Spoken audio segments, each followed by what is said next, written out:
Radio city नौकरी वोकरी। वो गाना है ना, सारे नियम तोड़ दो, नियम पे चलना छोड़ दो। ये सिर्फ गाना है। इस गाने को सीरियस मत ले लेना, क्योंकि कानून अभी भी देश में है। मैं हूँ आरजे खुशबू और आज शो में कानून की बातें होंगी। I mean, कैसे लॉ को एक करियर के रूप में देखा जा सकता है और इसको कब चुना जा सकता है और क्या ग्रोथ के मौके हैं, जानते हैं हमारे गेस्ट से। मेरा नाम डॉक्टर सौरभ आनंद हुआ। मैं Gujarat national law university Gandhinagar में कार्यरत हूँ, HOD हूँ और साथ में हेड हूँ एलुमनाई डिपार्टमेंट का। और पिछले 16 साल से मैं अध्यापन का काम कर रहा हूँ।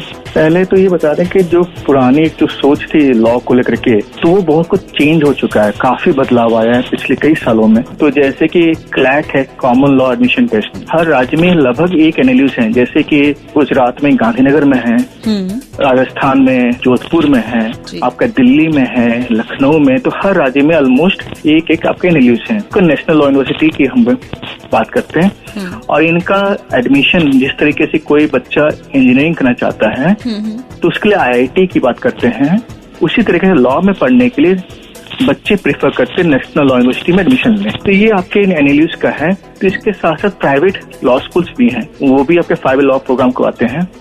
तो यहाँ पे बच्चे डायरेक्टली +2 के बाद डायरेक्टली एडमिशन लेते हैं और इनका 5 साल का इनका अध्यापन होते हैं। और 5 साल के बाद, क्योंकि ये इंटीग्रेटेड प्रोग्राम है, मतलब कि आपका लॉ की जो डिग्री होगी, जैसे हमारे यहाँ आप करते हैं गुजरात नेशनल लॉ यूनिवर्सिटी में, तो हमारे यहाँ लॉ के प्रोग्राम 5 स्ट्रीम में मिलता है।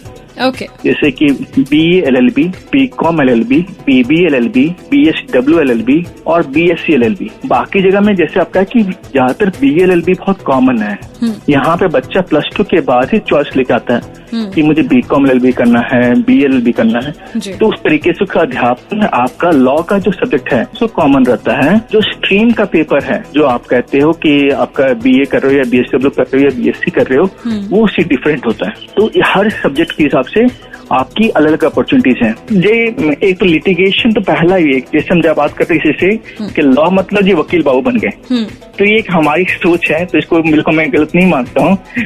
आपका वकालत आपका है, तो वकालत आपका है कि किस तरीके से वकालत करते हैं। यदि आप इंटरेस्ट ले सकते हैं, अच्छे काम करते हैं, तो आपको इसमें भी आपकी राह खुलती है। दूसरा क्या होता है, यदि आप चाहते हैं कि एज ए जज बन के हम काम करें, तो जुडिशरी आपके लिए एक नया रास्ता आता है, जहाँ पे हर राज्य का अपना जुडिशियल सर्विस एग्जामिनेशन होता है। तो आप उस एग्जाम के थ्रू जज में आप एंट्री ले सकते हैं। तीसरा मैं बात करूँ, इन केस यदि आप चाहते हैं कि थिंक टैंक में जाना, जैसा थिंक टैंक क्या होता है, जैसे बात करें विधि लीगल करके है जी, या सेंटर फॉर पब्लिक पॉलिसी है, नीति आयोग की बात करें गवर्नमेंट ऑफ इंडिया की, तो या लॉ कमीशन की बात करें, तो ये ऐसी प्रतिष्ठित संस्थाएं हैं जिसमें लॉ ग्रेजुएट की डिमांड होती है। यदि आप अपने सब्जेक्ट में अच्छे हैं तो आप उनके साथ पढ़ाई लिखाई का काम कर सकते हैं। तो आपको रिसर्च करके देना पड़ेगा कि उस सब्जेक्ट में नया चीज क्या चल रहा है, या कुछ पेपर लेकर के आपको बतलाना पड़ेगा। तो ये सब चीजें तो उस एरिया में आता है। इसके अलावा यदि आप चाहें तो एकेडमिक्स भी ज्वाइन कर सकते हैं, जैसे एकेडमिशियन। तो आपका एकेडमिक्स भी एक अच्छी तरीके का करियर ग्रोथ है। और इस तरीके से आपके सब्जेक्ट में यदि आपने LLB किया तो आपको LLM कंपल्सरी आपके लिए, यदि आप एकेडमिक्स में आना चाहते हैं तो नेट क्वालिफाई करके डायरेक्टली आप टीचिंग में आ सकते हैं।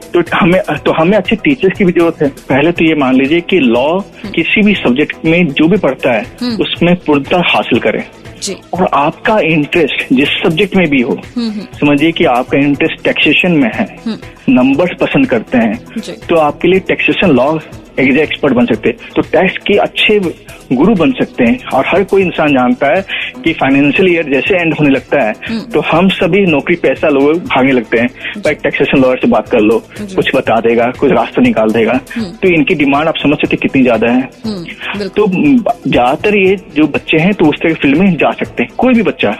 मैं ये नहीं बोलता हूँ कि आपसे BCom होना चाहिए, लेकिन आप BA भी करें तब भी आप टैक्सेशन लॉयर बन सकते हैं, कोई रोक टोक आपकी नहीं है। इसके अलावा जैसे कि आप यदि कॉर्पोरेट लॉ जाना चाहते हैं तो कॉर्पोरेट लॉ में भी आपकी अपॉर्चुनिटीज वैसे ही है। नामी गिरामी कंपनी है, इनकी खुद की लीगल टीम होती है। तो कॉर्पोरेट लॉ के हिसाब से उसमें इंटर कर सकते हैं उनकी टीम के साथ। लॉ फर्म्स होते हैं जैसे बहुत सारे, वास्तविकता में बहुत अच्छे पे स्केल पे जाते हैं। इसके अलावा फिर Tier 2 सिटीज में आते हैं, बहुत सारे ऐसे हैं। तो ये मैं ये मानता हूँ कि आपको आपको जो नौकरी है वो आपके जज्बे पे है। तो आप समझ सकते कि लॉ की इम्पोर्टेंस कितनी ज्यादा है, और इसमें यदि आप चाव से पढ़ते हैं तो आपके लिए बहुत सारी अपॉर्चुनिटीज आती है लाइफ में। तो मैं सभी के लिए कोरोना काल में ये कहूंगा कि अपने स्वस्थ रखें, सुखी रहें और पढ़ाई करते रहें। आई होप बहुत सारे लोगों को उनकी कंफ्यूजन का सोल्यूशन मिल गया होगा। फिलहाल तो आपको बता दूं कि नौकरी वोकरी आप सुन सकते हैं रेडियो सिटी पर हर संडे 12 से 2। बाकी नौकरी वोकरी से जुड़ी हुई लेटेस्ट अपडेट जानने के लिए लॉग ऑन करिए रेडियो सिटी इंडिया की वेबसाइट और सर्च करिए नौकरी वोकरी। साथ ही रेडियो सिटी का एप्लीकेशन भी डाउनलोड करके वहाँ पर नौकरी वोकरी से जुड़ी हुई इन्फॉर्मेशन पाई जा सकती है। नौकरी की चिंता का होगा एनकाउंटर हर रविवार दोपहर 12 से 2 बजे तक, ओनली ऑन